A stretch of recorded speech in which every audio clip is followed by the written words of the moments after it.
La ilaha illallah.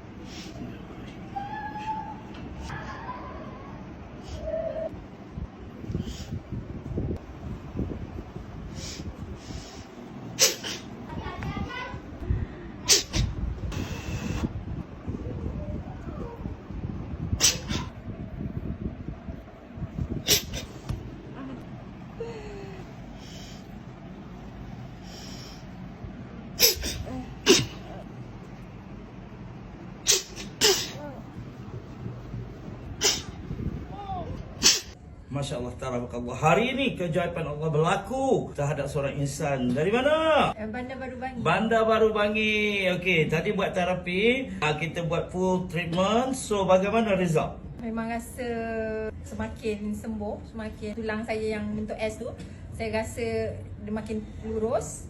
Dan kaki yang sebelah tu rasa dah memang rasa kita berdiri kita boleh rasa dia ngam. Kaki pendek sebelah, tulang bengkok kipas. Ya. Dengan izin Allah. Okay, dia juga melakukan, kita hanya melakukan saja.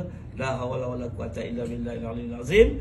So hari ini kita doakan adik ni agar dia terus sembuh, sihat, sempurna, jadi orang bertakwa dan rezeki mencurah-curah. Kan? Kita mohon kalau anda ada masalah jangan putus asa, sila tinggalkan komen, follow Cik Master DS Jamil Aris. Dan tadi kita menggunakan krim Aura Capsicum CGM Therapy Solutions. Ya.